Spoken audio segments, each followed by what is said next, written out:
પ્રધાનમંત્રી નરેન્દ્ર મોદીએ હરિયાણામાં હિસારથી અયોધ્યા વચ્ચે પહેલી ફ્લાઇટને આપી લીલી ઝંડી. પીએમએ એરપોર્ટના નવા ટર્મિનલ ભવનનો કર્યો શિલાન્યાસ. પીએમએ કહ્યું, નિરંતર અને તેજ વિકાસ એ જ ભાજપનો મંત્ર.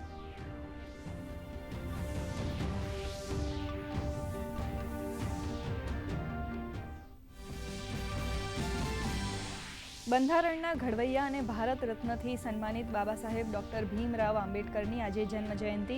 રાષ્ટ્રપતિ, ઉપરાષ્ટ્રપતિ અને પ્રધાનમંત્રીએ સંસદ પરિસર સ્થિત પ્રેરણા સ્થળે અર્પી શ્રદ્ધાંજલિ. સંસદના કેન્દ્રીય કક્ષમાં પણ બાબા સાહેબને અપાઈ શ્રદ્ધાંજલિ.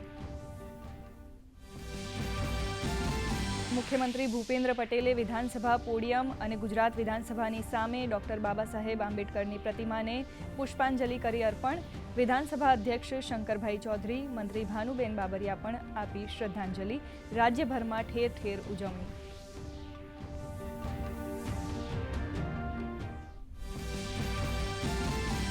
ગુજરાતના દરિયા કિનારેથી 1800 કરોડનું 300 કિલો ડ્રગ્સ ઝડપાયું.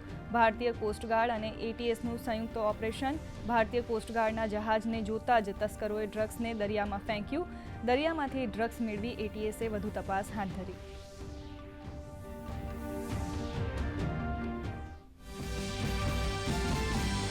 ભારતથી નાસી છૂટેલા અને પીએનબી કૌભાંડના આરોપી મેહુલ ચોકસીની બેલ્જિયમમાં કરાઈ ધરપકડ. સીબીઆઈની અપીલ પર બેલ્જિયમ પોલીસે કરી ધરપકડ. કૌભાંડીને ભારત લાવવાની તજવીજ શરૂ.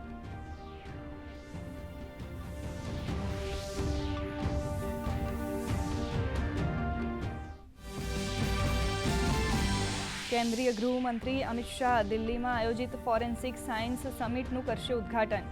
ફોરેન્સિક વિજ્ઞાન અને સાયબર સુરક્ષા સંબંધિત ક્ષેત્રોના વિશેષજ્ઞ ચેલેન્જ અને સમાધાન પર કરશે ચર્ચા.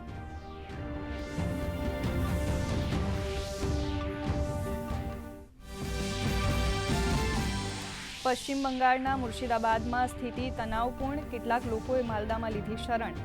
ભાજપ પ્રદેશ અધ્યક્ષ આજે પીડિતો સાથે કરશે મુલાકાત. નેતા વિપક્ષે રાહત સામગ્રી વિતરણ માટે રાજ્યપાલને હસ્તક્ષેપ કરવા કરી અપીલ.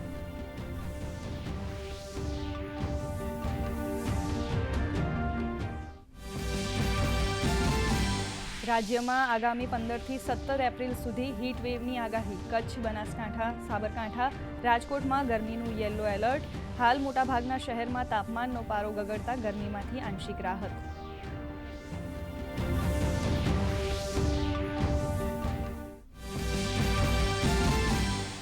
અને આઈપીએલમાં આજે લખનઉ અને ચેન્નઈ વચ્ચે મુકાબલો. લખનઉના અટલ બિહારી વાજપેયી સ્ટેડિયમમાં રમાશે મેચ. ગઈકાલે રમાયેલી મેચમાં મુંબઈ ઇન્ડિયન્સે દિલ્હી કેપિટલને 12 રને હરાવ્યું. દિલ્હી કેપિટલની સિઝનની પહેલી હાર.